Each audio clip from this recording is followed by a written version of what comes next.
All right, and welcome back to the channel. And today we're going to talk about a movie that very much disappointed me, and I'm very upset about it because I watched the trailer for this movie and it looked really good. I liked what it was what the trailer was showing. So this movie kind of reminded me of Megan. I was expecting Megan to be one thing from the trailer, and then the movie was something completely different. That's what this movie did. I was expecting, this dark comedy of this woman being a detective. I went into this movie 100% blind, so I did not know this was a second part of the Lesbian B movie trilogy that Ethan Coen was doing. It's the second part of it, which the first one is Drive Away Dolls. And I did not know any of that going into this movie. And I don't even... It kind of reminds me, this seems like this is going to be like the Cornetto trilogy from Edgar Wright. Maybe not very similar, but kind of a similar concept, using the same actors in all the movies. But I went into this movie blind. It looked like a good movie. I was expecting it to be like a dark humor detective movie set in a different time period. I was thinking set in a certain time. But it seemed like it was set in the present here. And it almost kind of reminded me of Napoleon Dynamite, where they felt like they were so out of touch because they were in a certain time period, but really they were in present day. It just didn't feel like it, and that's what this felt like.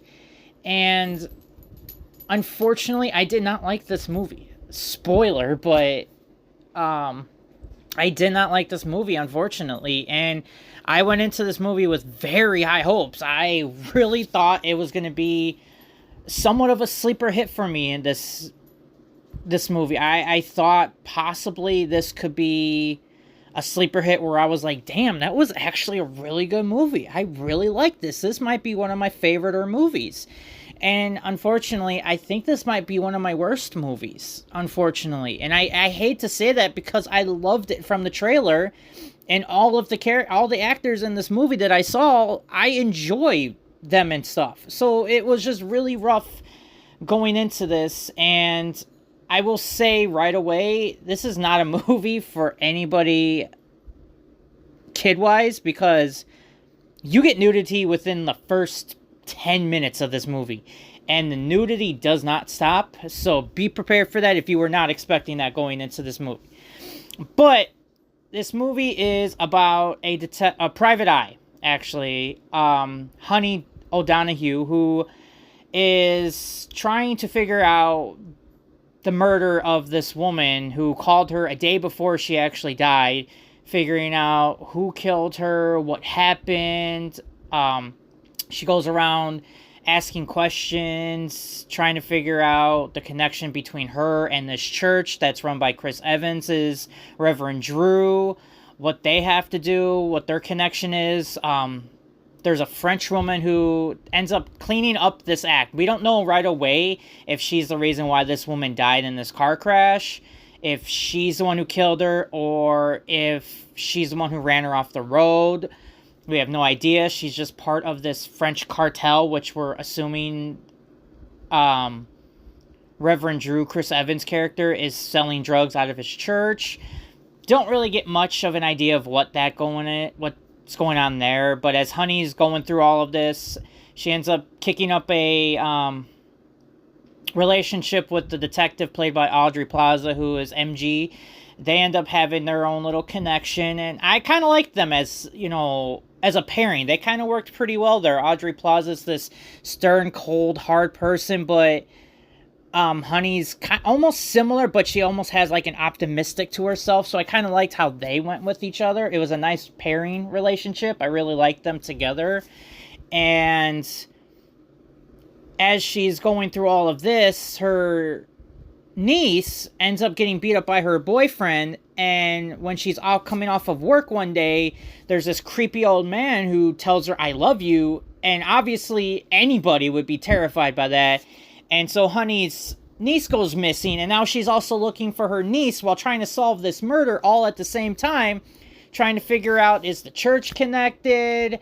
What's going on? There's so many twists and turns going on in this movie, and unfortunately, it just did not work for me, and I wanted it to. I wanted this movie to work for me so much. But yeah, so as Honey's still looking, I will say, spoiler, 100% again, I will say it again, spoiler, spoiler, spoiler.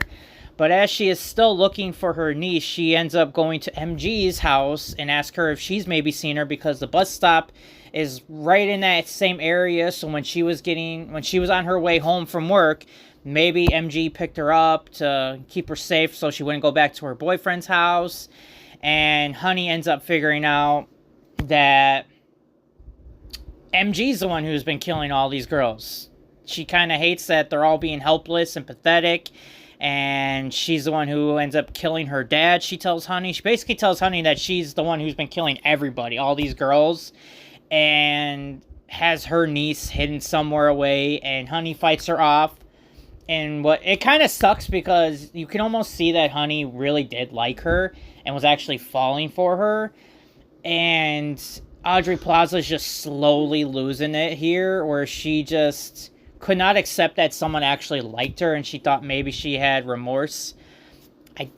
Remorse, I will say that much. I don't know how much I can really say without getting in trouble. But she said she had remorse, and Honey's like, no, I liked our connection. She's like, I didn't feel that way at all. And then MG just loses her crap and goes after her and tries to kill Honey, but Honey is the one who has to put her down. And yeah, unfortunately, that's kind of the ending of the movie. Honey also goes looking into the church that Reverend Drew's running, and hears a gunshot and sees that French woman that she saw earlier, and is kind of putting the pieces together. We don't actually see Reverend Drew get shot by this French woman, who's like an assassin, I would assume, or the middle woman between her and the French guys that they keep talking about here. But those two end up running into each other at the end of the movie, and obviously, Honey and her are gonna, do a bunch of bound chicka wow wow with each other, and then it just ends. And yeah, so as erratic as that sounded from me, basically saying pieces here and there, that is how the movie felt to me. So before we go into the cons here, let me at least go into the pros that I liked. So the pros that I want to talk about, because I did find some stuff in this movie that I did like.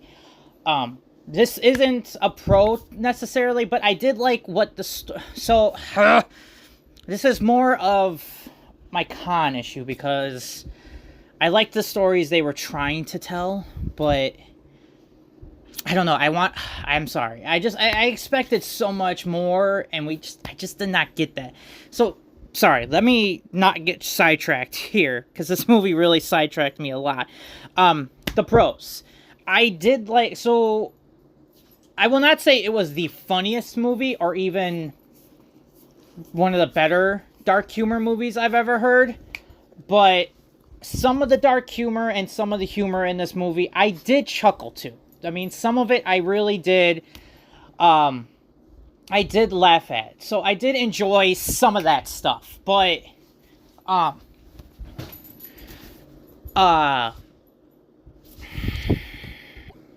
sorry about that. I was, trying to fight with my dog as that was going on, so thanks for that, Finn.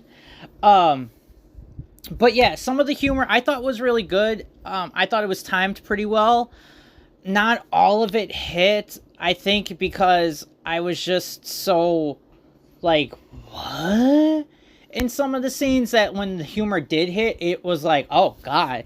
Like, oh, that was a joke. Like, kind of, like, so some of it just took me out, where I couldn't figure out what the hell was going on, or what I was watching at that moment. And then some of the dark humor did hit, and I did laugh. Like, I enjoyed a lot of Charlie Day's scenes, as does the running gag of him asking Honey out the entire movie essentially, and her just coming up with excuses every time he asks her. He's like, hey, do you want to go on a date? And she's like, nope, I got a book club tonight. And then he asks her again. She's like, nope, I got a book club again, and it's a really big book. Or he's like, can I get your cell number? And she's like, I don't have a cell. That's why I always carry quarters for the payphone. And at the end of the movie, he kind of gets his comeuppance on her, somewhat in a way, towards the end of the movie, where he's like, they're talking about how she heard the gunshots. And he's like, well, that's not suspicious activity. That's a sound. And she's telling him, well, if the suspicious sound is considered a gunshot, that is an activity. And he's like, well, yeah, that's an activity. But how do you know that wasn't just a car backfiring? And she tells him, car backfire? I don't think that's a thing anymore. I don't think people say that except for you just saying that now. And then he calls her out and says, well, this is coming from somebody who still uses the payphone. And she says, I don't use it. And she goes, damn, you caught me. All of that build up to finally get that. And I actually did. That was probably one of my favorite parts of the movie, was that joke. But yeah, we didn't also get enough Charlie Day in this. So I as much as I thought it was going to be a little bit more darker and humorous in it, we didn't get it. But what we did get, I did enjoy some of it. So I did enjoy some of the dark humor that we got. And then my other pro is Chris Evans and his henchmen. Granted, he had like 2 henchmen per se, and just how he was interacting with both of these, and how Chris Evans in this movie was a complete D-bag and just exploiting this women that he's using for sex. I really enjoyed him in this role. And it sucks because the 2 movies I've seen with him in this year are at the bottom of my movies that I've liked so far this year, which is a shame. And yeah, I would honestly be okay seeing a movie with Chris Evans as this reverend and his henchmen doing drugs or going on these crazy adventures. I would see this as a show or even a series of movies. I really liked all of their scenes together, and I thought it was really nice. Overall, I thought the cast did well. I liked everyone in their roles. I thought they did good, and if it was a better script, they probably could have done better with it. But I have to say, Chris Evans and his henchmen were by far my favorite parts of the movie, and that's definitely what kept it from being... So, it's not my worst movie, but it's pretty close there. Materialist and that are, like, right there, and maybe because this is just so fresh, it's my worst right now, but, I mean, it could go either way with these, unfortunately. But yeah, so the cons, geez, the story, I don't know if 100% if I hate the story, because I like what they were trying to do, but I think because what a con is for me is they had all of these ideas for a story, and they couldn't pick one, so you don't really get one story. You get a story that starts, and then it branches off, and into all these other different stories that could easily make its own movie itself, or even if this was a TV series, it could have made its own episode. And instead, they just crammed it all in there, so you're not getting a full story. It's almost like you're getting pieces of what could have been a good story, and you're throwing it into this one, and it just doesn't work, which goes into another con. They had a lot of ideas that they liked. It almost felt like when you're making a recipe and you're throwing all these ingredients you like and hoping that if you throw all these ingredients together, it's going to make this dish that you made taste good. But honestly, not all of those pieces will go together, and throwing all of them in there together do not make a great recipe. You're going to have a nasty soup at this point, and that's unfortunately what happened. And yes, I liked the detective part of it. I loved her trying to figure out this mystery. I loved her having that relationship with Aubrey Plaza's cop. I love that part, both of them having the similar pasts that they were, I thought they were going to be having like this buddy cop type of scenario where Honey goes off the book and she ends up trying to look for what happened to this girl, and MG is the one who stays focused and goes by the rules, but, you know, they're lovers at the end. And I thought that's what could have happened, but we didn't get that. We got so many different other things, and it just didn't work. You got this other plot of the Reverend, which we don't know what the hell his connection with the French thing is. You almost have to piece it together, like, was it drugs? Was it sex? I mean, were they prostituting people out? Was it food? Like, it just, there's so many different theories you could have had, because Hector at one point is a character that works for Reverend Drew, and he runs over one of their clients, but because he wasn't getting paid, the dude was like, oh, I'll suck you off if you want me to, and the dude's like, no, and kind of beats him up and then runs him over. Whether that was intentional or not, I don't know, because we don't really go any further into any of this. So there was just so much crap that was thrown out there, and I didn't know. It almost felt like they were throwing so many different things to throw you off what the main story was. And you're like, well, it was that important? Was this important? Honey's dad randomly pops up and goes, I just wanted to reconnect with my grandkid. Who are you? You made really no difference other than her throwing out a line talking about, yeah, well, I don't really know my father. There was a lot going on there. And that's what leads to another one of my cons, is the twist at the end. They really wanted to make you think that the Reverend was the guy, was the dude doing all of this behind, they made it seem like the Reverend was the guy behind all the killings. And he was the reason why all these women were either disappearing and stuff like that. But he played, I don't want to say he didn't play no part, because he did, because he still had a relationship with some of these women. But Audrey Plaza is the murderer. And the second we get to that scene where Honey she goes to MG's house, there's a scene where this plant is dripping water, but you don't know what's dripping yet. It's just you hear the dripping of water. And my first thought was, oh, her niece is dead somewhere, and that's blood dripping. And when she put her foot underneath where the drops were going, I thought it was going to be blood, and she was going to walk in there skeptical, being like, oh, God, MG's the killer. That was my first thought when I saw that scene, is, okay, MG's the killer going around killing people. I don't know why she's doing it, but she's the killer now that we've done that. And she goes into this story about how her father was a piece of crap, and how she hated him, and she's the one who killed him, stabbing him to death, and then throwing him in the trunk of a car and burning the car down. It felt like it almost came out of nowhere until the ending here, where you get all these pieces together. And other than the one part where Honey's niece tells both of them, hey, my boyfriend beat me, and Audrey Plaza's cop is right there, and she's saying you should report that because you shouldn't let that piece of shit do that to you. It just, I don't know, it just felt like it came out of nowhere. It felt like they didn't want Chris Evans. They wanted you to make it think like it was Chris Evans and his posse, but then all of a sudden, right there at the end, they're like, nope, let's make it Audrey Plaza, it'll be a lot better. And I just, what? There was really no indication other than saying how they both hated their fathers. So, okay, how come it wasn't Honey then that was the murderer doing it? It could have felt like it could have went either way, and it didn't feel like it was until the end of the movie that you get this surprise twist that was just dumb.